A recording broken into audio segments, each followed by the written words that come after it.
Mimi nahangaika jua kali, kazi ninazozifanya ni ngumu. Natafuta pesa ili muje hapa niwasaidie hapa nyumbani. Mimi naweka pesa mnachukua. Afu mtu kama ulikuwa na shida na pesa, si unaniambia mke wangu? Mimi kosa langu nini? Sasa nikwambieni. Hiyo pesa uliochukua ni ya wiki nzima. Yaani huko ndani mtakaa na njaa wiki nzima. Inawezekana mimi natafuta hela hapo naelekea huko. Mbona kwani unataka kuniacha kwa nini hapo? Napoteza malengo, matumaini yangu kuipata faraja, lakini sivyo, japo nayatamani mahaba. Iko wapi faraja? Kwani nielewi? Unaweza kana mtoto mzuri kama mimi, Sasa hebu ufuatilia katika mtaa huu. Doni wa mtaa huu ni nani? Hivi unajua sikupendi. Kwanza hapo ulipo sikujui jinsia gani. Wewe wa kike au wa kiume? Kama hivyo kweli jamani. Sikutaki, sikuhitaji. Hapo ulivyosema kwenye jinsia hapo sija. Jinsia ya kike ya kiume kivipi? Na maanisha mwanaume hawezi akasuka kama hivi. Unajua nyinyi wanawake nyinyi mnadiko sana.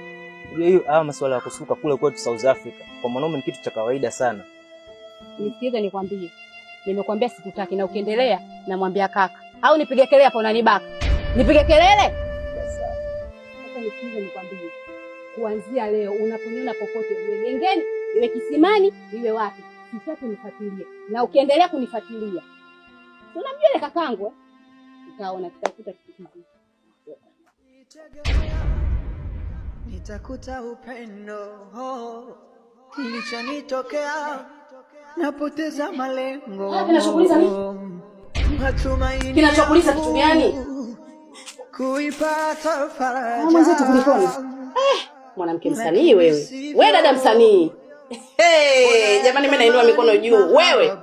Basi. Sijakupatia mwenzio. Umekaa unajiliza. Kinachokuuliza kitu gani? Umefiwa? Umepata simu mbaya kutoka kwenu? Umepata msiba? Sasa kumbe nini jamani? Mimi najua. Yaani hizo njama za kufanya sisi mchana tusile. Kwa hiyo mama kujikalisha hapa kutoa machozi kama mtoto angedele kitu gani? Ndugu yangu kiboko. Wewe, wewe kiboko. Kwa hiyo sisi umetukalisha na njaa, ina maana kaka hajaacha hela, si ndio? Hela aliacha lakini sijajua hela imepotea vipi. Ndio maana nikakwambia wewe msanii.